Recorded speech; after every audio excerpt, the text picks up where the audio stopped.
So I just watched The Roses, directed by Jay Roach and written by Tony McNamara. So to give my quick thoughts on the film, this movie's based on War of the Roses. I'm not a fan of it. Like, I like Danny DeVito as a director. I like Ratings Game. I like Throw Mama from the Train. I like Death to Smoochie. But couldn't really get into this one. I thought it took itself too seriously at first when it was about the romance. Like, there weren't really any laughs there. It just felt kind of boring. And then, like, when it goes to the extreme reactions once the divorce proceedings start, it just kind of feels like whiplash. Like, I don't know, like if it had been a bit more consistent in its tone before then, maybe I could have gone into the second half more, but I don't know. I didn't really like that one. So when I saw they were making this film, I initially thought it would just be kind of another pointless remake. Like, what's the point? Why can't Hollywood come up with any original ideas anymore?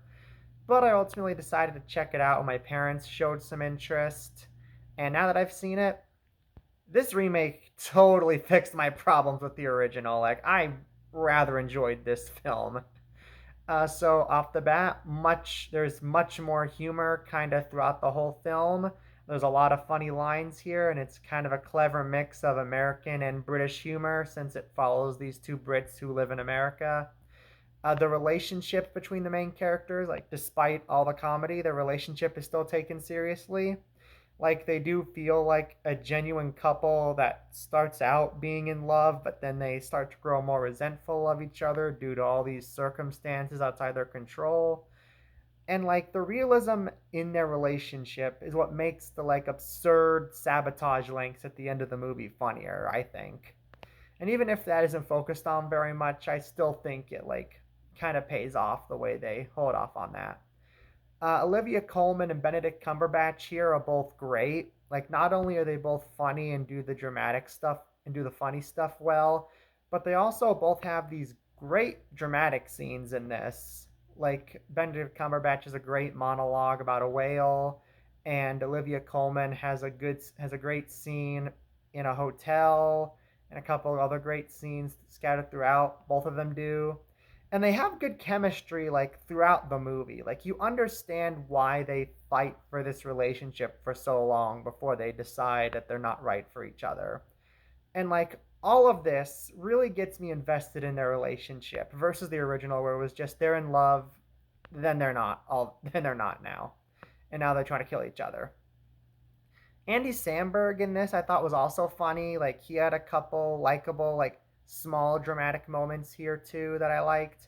And Zoe Chow and Jamie Demetriou I thought were pretty funny as this like other couple that they're friends with.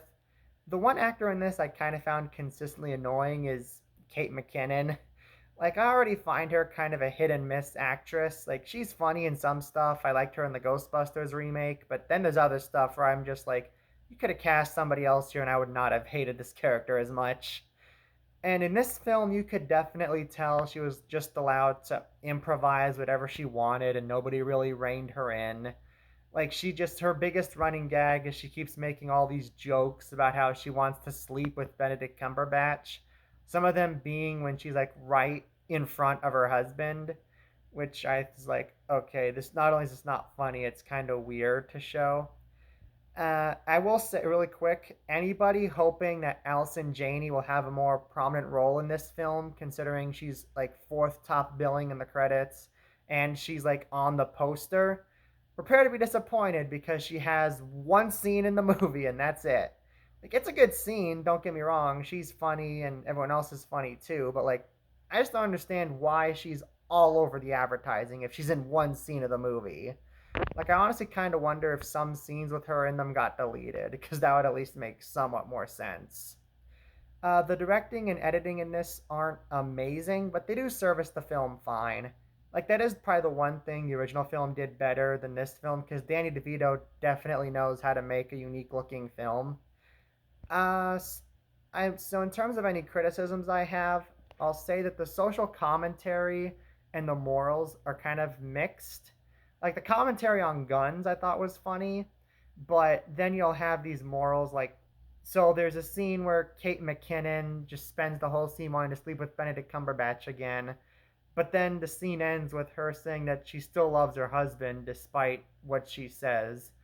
And it's like, I don't know, it doesn't feel quite right. Like, usually these scenes are like they complain about the husband, but like, I still love them. This one is like, I want to get with you, but I still love my husband. Like, I don't know, I think that's a little weird. Maybe it's just supposed to be about how she's going through like a midlife crisis, but at the end of the day, she still loves her husband. I don't know. And I also feel like the kids' perspectives could have been explored a bit more. Like at the beginning of the movie, there are these rascals who are like allowed to get away with anything. But then throughout the movie, there are now these fitness nuts obsessed with eating like not eating, not just eating right, but like only eating the top healthiest food and like working out all the time thanks to Cumberbatch's influence. And like I don't know, that transformation, like I feel like there's almost a whole movie just in their story. I kind of would have liked that to be explored a bit more. So overall, I would say this is a very enjoyable rom com with definitely an edge to it. I would recommend it to most people, even those who didn't like the original. And I'm gonna give The Roses a B plus. And one last note I will say, I was not prepared for how this movie ends. It was definitely a wild choice to say the least. So those are my thoughts on The Roses. If you've seen the film, be sure to let me know what you think down in the comments below. Thank you so much for watching. Be sure to subscribe to see more reviews like this in the future. And on that note, I will see you next time. Have a great day.